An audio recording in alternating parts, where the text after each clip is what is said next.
Let us now go to learning about certain basic things about C programming, such as what are variables, what are keywords, and constants. Now, certain things we have already come across that we have not previously seen. And those of you who have not previously gone through C as a course would have been quite confused by those things. But right now, just take it as shown here. Try to understand them as we explain it from now onwards. So some of those things that have already been shown to you previously will probably be making much better sense when you go through these following sections. So first of all, it's already understood that if you want to communicate with a computer, you cannot do it with any human language, spoken language, that cannot act as the basis of communication to the computer. So you have to speak to the computer in a language that the computer understands. So these concepts we have gone over extensively in previous classes. I would not waste much time here, but I'll just say that in learning that particular language, that is the language that is understandable by the computer, there is a close analogy between learning that particular language and learning any language that you have learned up to now, whether be it your mother tongue or English or Hindi. So there is an analogy between them. So what we do in learning English is that first of all, we learn about its alphabets. We first learn about A, B, C, D, and we try to recognize them. Once we are adept at that, once we have mastered that, then we move on to words, very simple words. We try to form words. Not only words, but words with meaning. And finally, what we do with those words is that we make up sentences. Now, making up sentences is governed by certain rules of grammar. And a set of sentences can then be strung together to make up certain paragraphs that can convey some meaning to some other person. So this is how you basically learn the English language. Not only English language, other languages can also be learned in this way. Learning C also has close similarity with this. So what are the steps in learning C? First, we learn about its alphabets, digits, and special symbols. Then, how those alphabets, digits, and special symbols can be manipulated to form constants, variables, and keywords. These constants, variables, and keywords then, following certain rules of, say, you can C grammar, can be made up into certain instructions, statements. And those statements, when put in a particular structure, in particular form, makes up a program. And this program can communicate with the computer. It can instruct the computer to do certain things and give you certain results. So first thing that we need to learn is what is the character set of C. Here,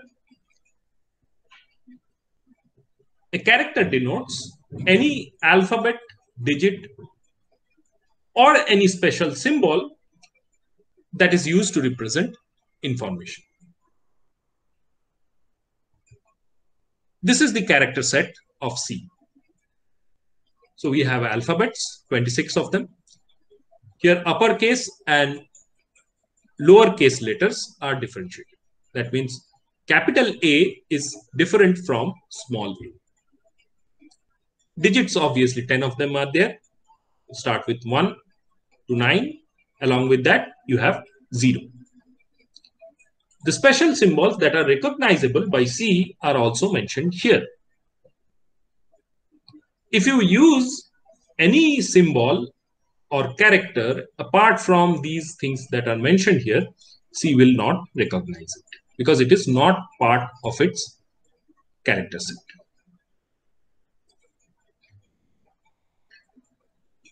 And what do we do with these alphabets, digits, and numbers and special symbols? They can be properly combined to form constants, variables, and keywords. First of all, let us look at what are variables. Variables are certain entities whose values, of course, can change throughout a program. Its hint is in its name, of course, so it's a variable. So its value varies throughout the program.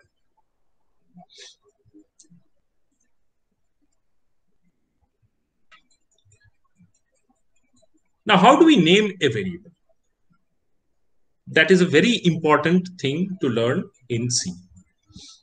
By the way, variable names are basically nothing but names given to a location in memory. So if you have the location like this, let me represent it in terms of these boxes. So each of these memory locations have an address. So when you name a variable and initialize a variable, declare the variable, then a particular memory location is chosen and its first address is associated with that variable. Now, depending on the type of the variable, how much space in the memory would be allocated to that variable, that varies. Now, what are the rules of constructing different variable names? Now, these are quite straightforward rules. Now, variable names is any combination of 1 to 31 alphabets, digits, or underscores.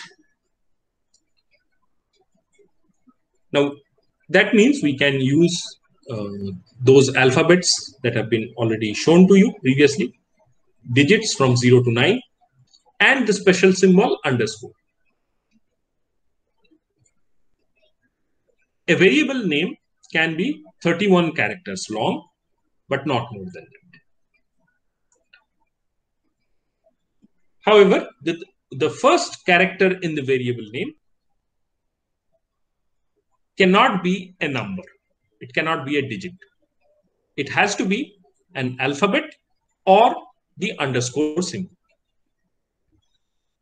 No commas or blanks are allowed within the variable name. So these are quite straightforward rules. You need to just remember them while creating variables. And any special symbol other than the underscore cannot be used in a variable name. Sir, only lowercase letters can be used, right? No, you can use uppercase letters also. It is possible. Okay, sir. And you can see that the variable name is 31 characters long. So there is a huge number of variable names you can come up with. With those restrictions also, there is a huge set that is available to you. And it is always a good idea to exploit this wealth of choice in naming variables by using certain meaningful variable names. You can give a variable a very short name like this. You can name a variable X. So you can name this variable X. But just by looking at it, you do not have any idea what is stored inside this X. So if you are storing temperature, better to write it as maybe temp, or even write out the total thing, temperature. So that would be a better variable name in place of this X. So you have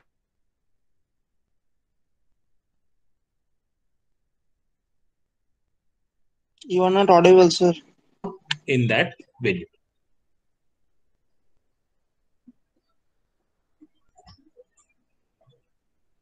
Is it not audible? Can't you hear me? Yes, sir. Now Now you are audible. Okay. Okay.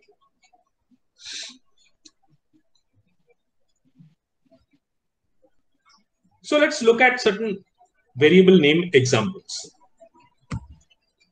X, as I mentioned, is an acceptable variable name, but not a good name. It's not recommended that you go for this kind of short names. It's quite possible your program will run, but it's not good program practice.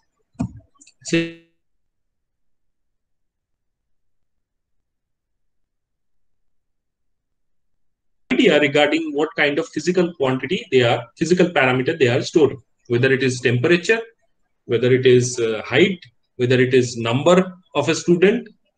You do not have any idea about that. What about this name? Is it valid? Yes? no, sir. Anybody? No, sir.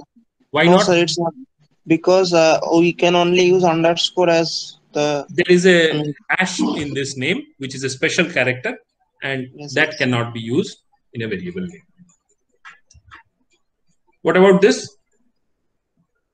This is acceptable Yes, because yes, we have used digits, but digits are not in the first place. First place is occupied by a letter, so it's fine.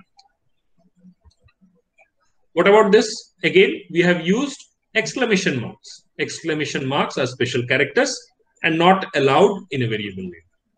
So this is also invalid. Again, this one is invalid.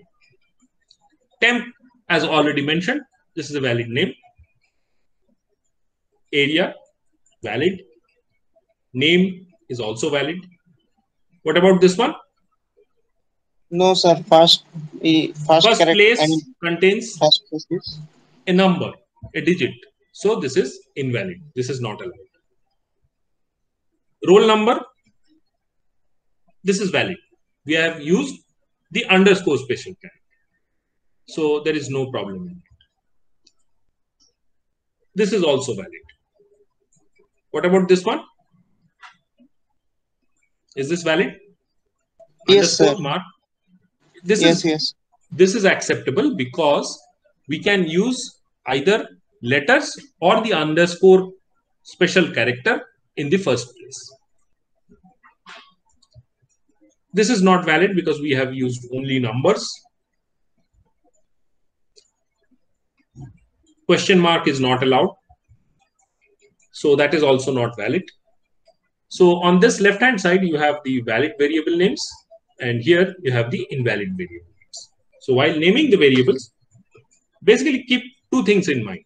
One is that, of course, these rules, that is, you have to use letters at the first place or underscore. In the other places, you can use a combination of either a letter or a digit or even underscore, but no other special characters are valid. And the second thing that you should remember while naming variables is that it should have some relation, some indication about what physical quantity, what physical parameter is being stored inside that variable. It doesn't mean that if you do not follow that, your program would be wrong, but it is always a good practice to do so. Now, what are keywords? These are certain words whose meaning has already been explained to the C compiler. These are predefined words. You can say these are reserved words. quite obviously, if a particular word is a keyword, you cannot use it as a variable name.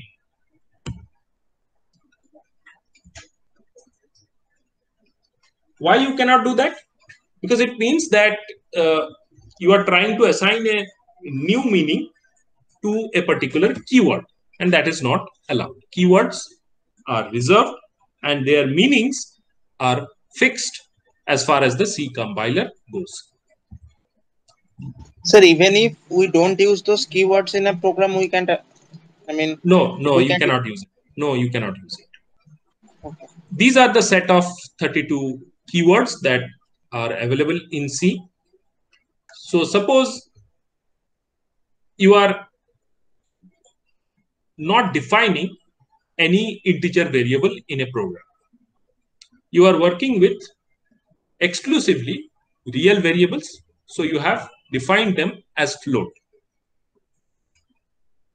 But still, you cannot use this int as, say, a variable name because it is already designated as a keyword in C. So these are the 32 keywords that cannot be used as variable names or constant names. In any capacity, these cannot be used within your program except for the intended meaning. Their meanings that has already been explained to the C compiler, it will work only in that context, not anything else. Obviously, if you try to do that, you will get an error message. Now we come to constants. Quite obvious, you already have a mental idea about what constants are. These are entities that do not change. They do not change their values. So these things can also be defined inside programs. And there are two major categories. There are primary and secondary constants. We are at present going to be looking at only primary constants, which also have the subcategory integer constant, real constant, and character constant. Secondary constants, at present, we are not bothered with.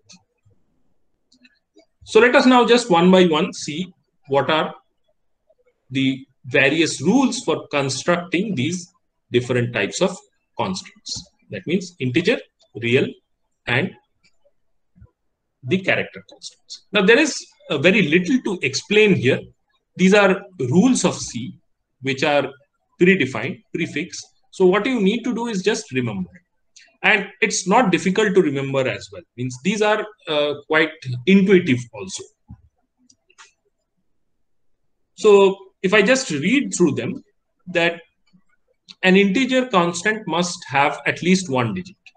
Now, there's nothing to explain here. Means you already know that there should be at least one digit. It must not have a decimal point.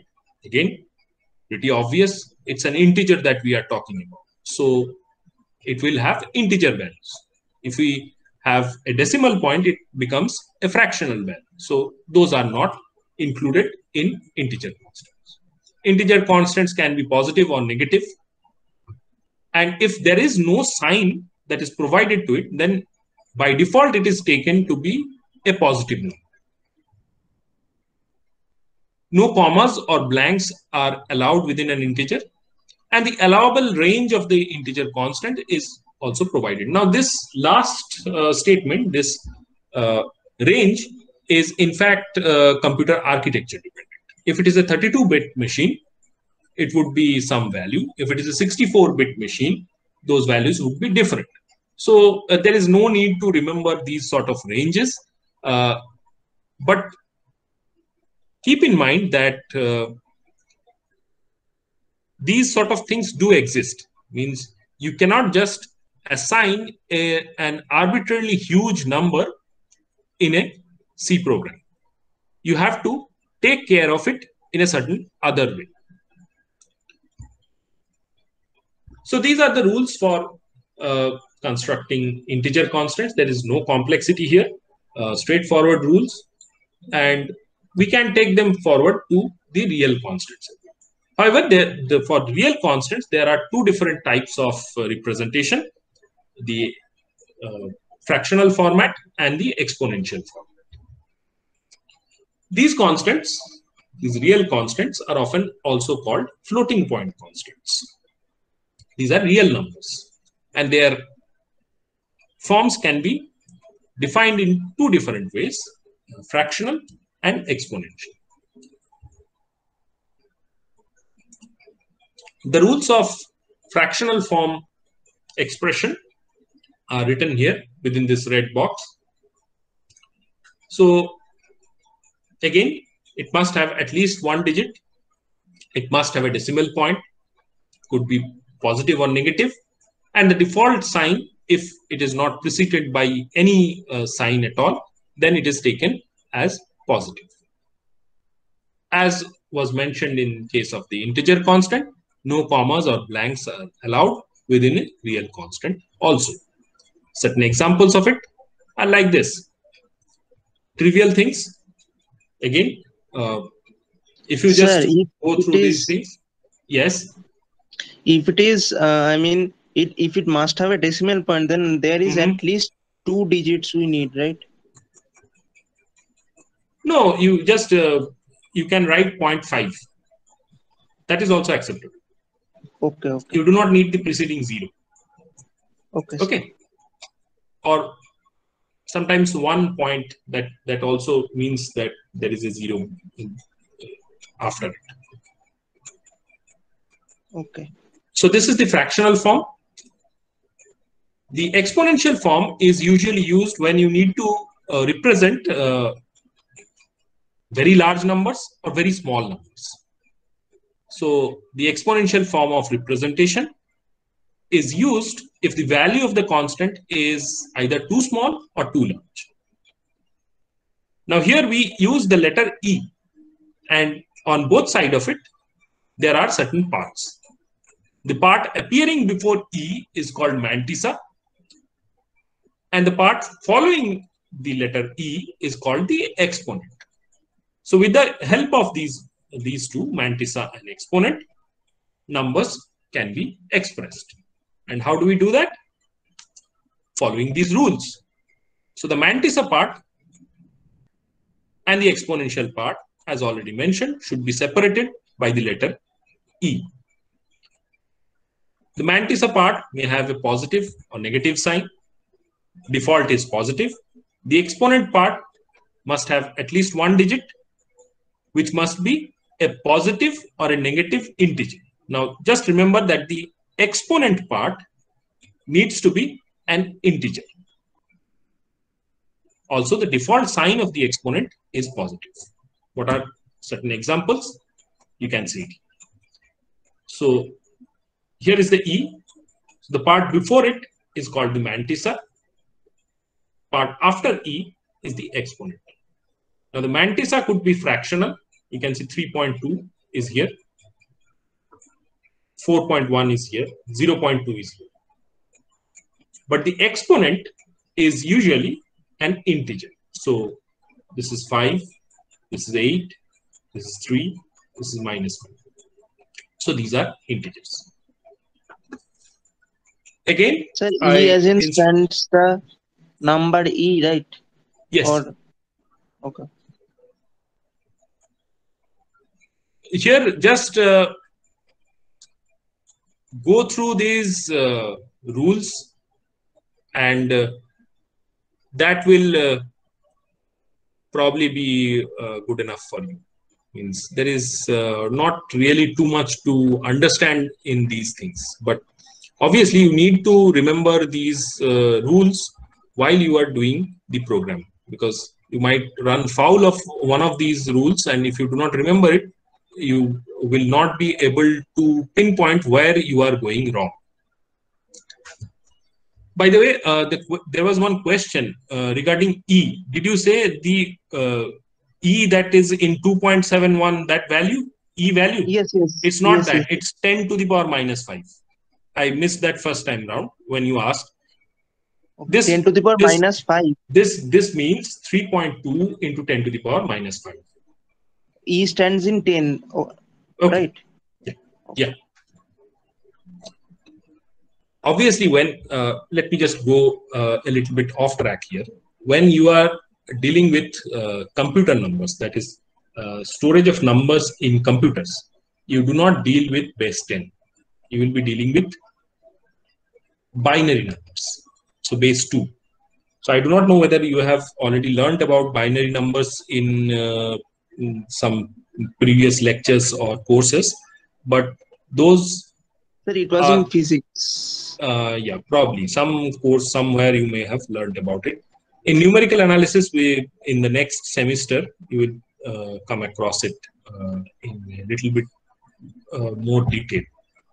Okay, so these are just simple examples that are provided to explain the rules. Okay, moving on.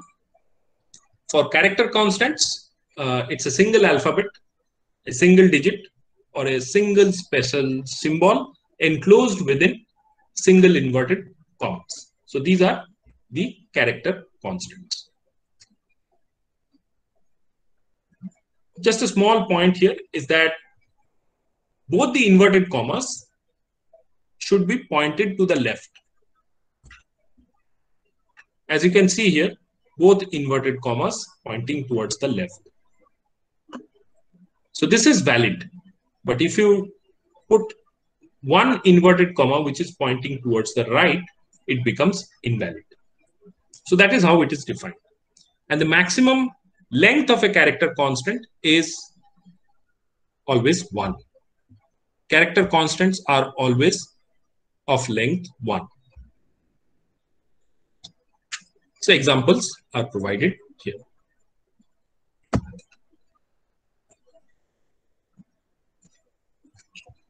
Now we have already covered examples written. I'll just go back just a moment. Here. Okay, sir. Thank you. Thank you. So next we move on to different types, operators, and expressions.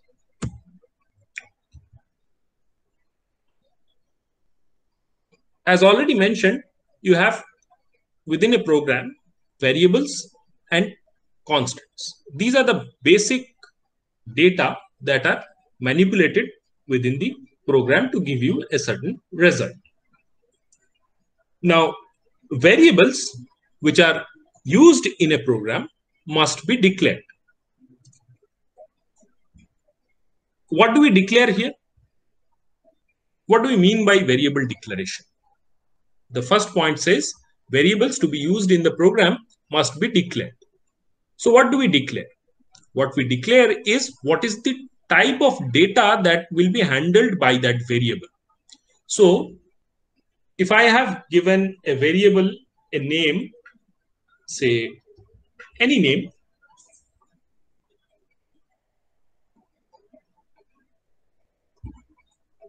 num. So this is a valid name. So inside this variable, what type of data is going to be stored? Whether it is going to be integer, real, or character. So that needs to be defined. And that is what is meant by variable declaration. So it must be specified what type of data that variable can handle.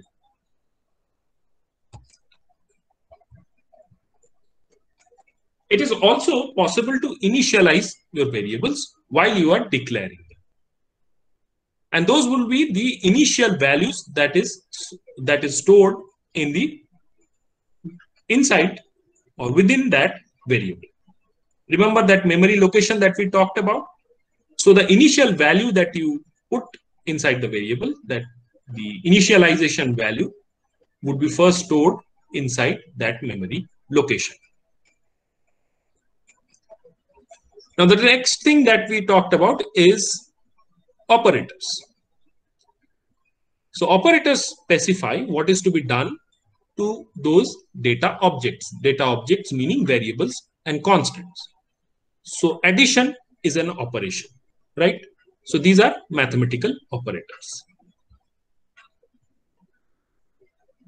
Operators will be discussed in much more detail in the next class. You also have expressions.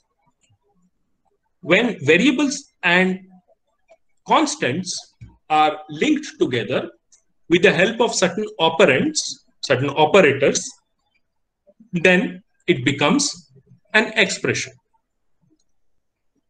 So expressions combine variables along with constants to produce new values. These new values can also be stored then into the variables. Maybe other variables or even the same variable. We'll talk about So it later. like the area that we Yes. calculated. Yes. See, you have the area. Area is a variable. This is a constant, symbolic constant, multiplied by radius, multiplied by radius. So this is pi r square. Okay. So this part is an expression. You have a constant, you have a variable, and they are operators. This multiplication is an operation. So all of this together creates an expression. Expression gives you a new value. New value gets stored within this variable.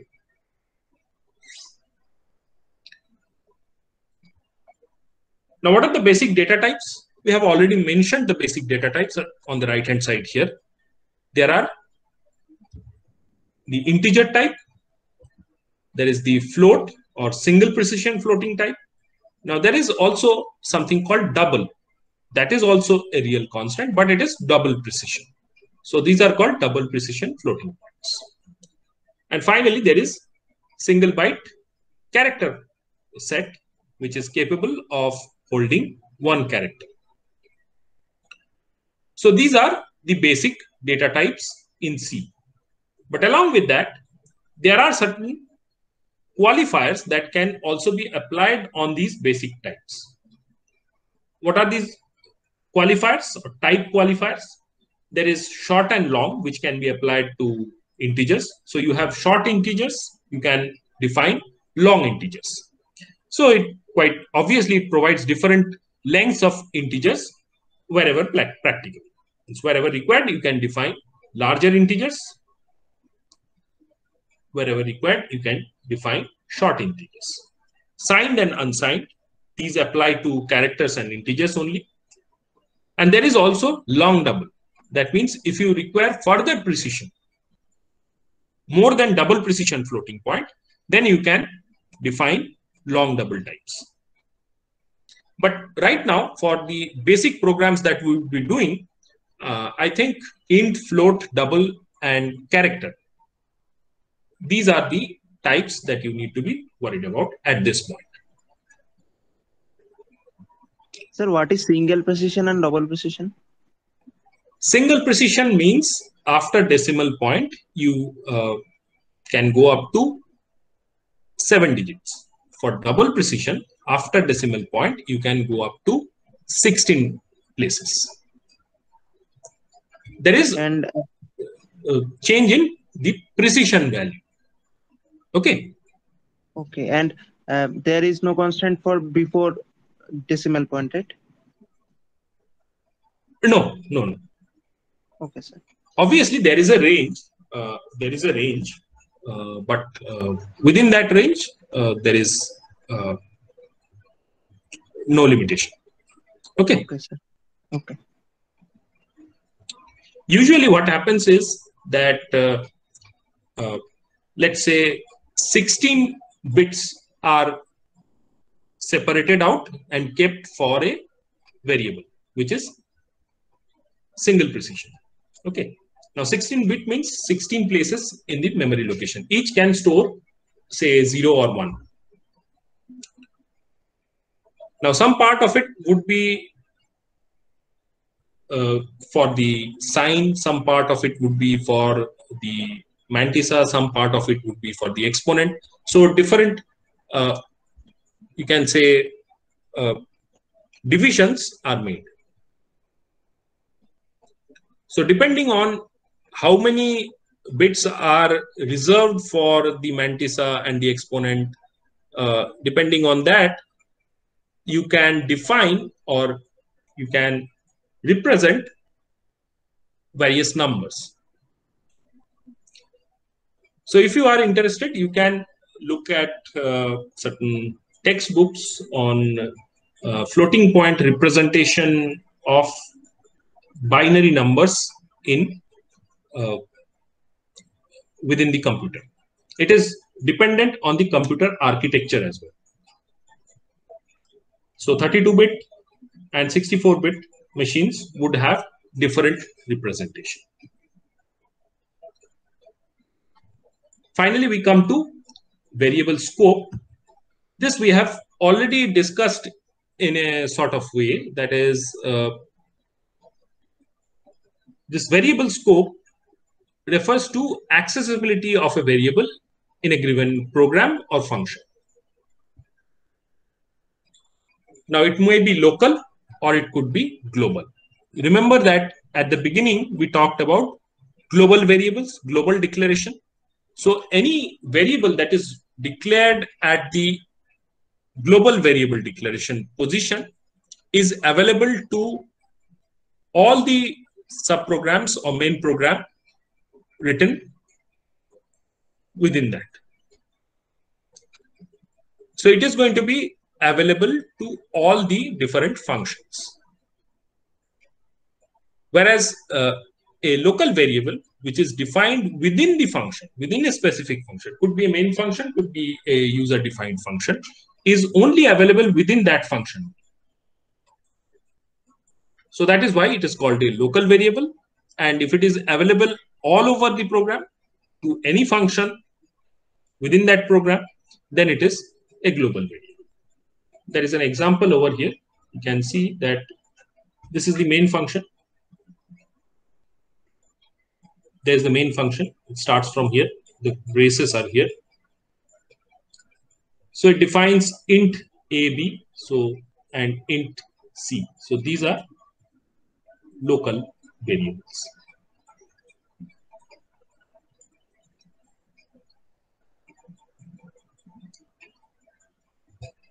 On the other hand, if it is defined outside of that, you can see this is the global variable declaration here. Int G is defined here. It's before the start of the main program. So this variable is going to be available to all the functions that are present within this program. Right now, there is only main function. So it is also available within the main function. But if there were other user-defined function, this variable would have been available in those functions as well. So this is the variable scope. So that brings us to the end of this quite long discussion. Can G take garbage values? Sir? Sorry? Hello. Let me just go back. Yeah. If we initialize G as a global variable and we don't give any value to it, then will it take garbage values? Like now depends on in the no, depends on what happens within the program, isn't it? See here within the main program, G is assigned the value of A plus B. Now there is no question of garbage value being printed over here because you have already assigned a known quantity over here. So A is 10, B is 20, so it is going to be G is going to be 30. Now if this printf was put before G, assigning this value, then what would have happened? Depends on the compiler. May take garbage values. Sir, so yes. Am I audible? Actually, I've been trying to ask you a question for a long time. Yeah. Sir, go ahead. Sir, the thing is the global variable. Suppose there are two functions I have written, and I have a global variable like G. And now in the first function, I have used G and there is a value assigned to the G. and now I must use the value in the second function. So I will just call the G and the value will be assigned, right? Yeah. And exactly like that.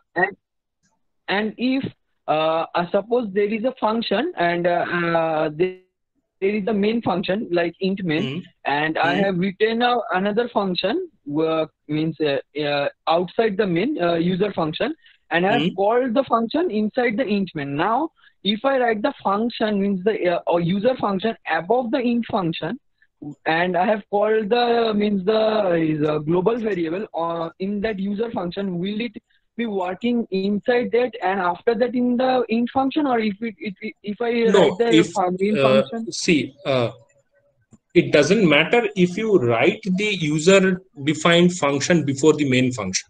Okay, it will always start executing from the main function. So it will come to the main, it will execute the main function. Within the main function you have the G, right?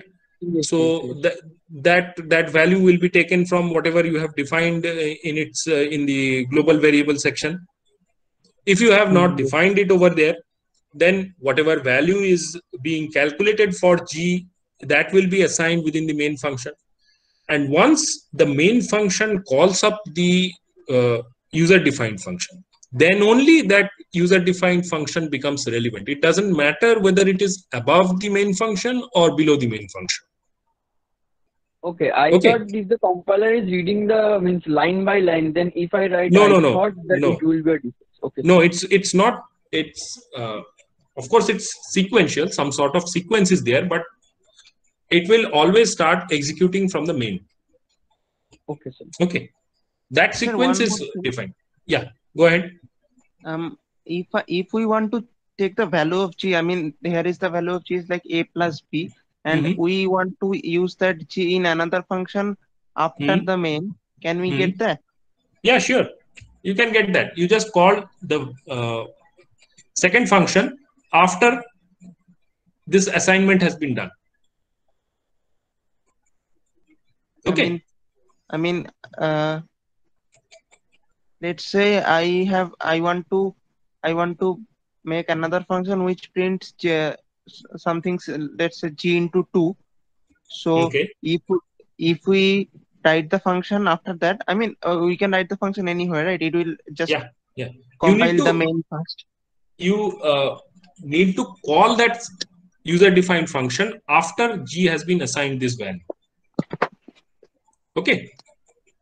Yes. Where will how will I do that actually? I mean, now that is calling the functions. It's an advanced topic. Means right now we cannot go into that, but of course we'll deal with that within this course. Okay, just wait for two or three, 4 more classes. Then we'll come to functions. Okay, we'll do it extensively. Okay, sir. Okay. So that is all. One last question. Yes, go ahead. If I have a global variable like G and a local variable G is the same, both are referred as G. Now if I want to call the global variable inside that function where there is a G as a local variable, then there will be a confusion No. That you should avoid naming it the same. Okay. If you have a global variable and a local variable of the same name, that might create certain confusions, and it might result in certain erroneous outcomes. Okay, probably it's a good idea to avoid that. Okay, do not name global variables and local variables same.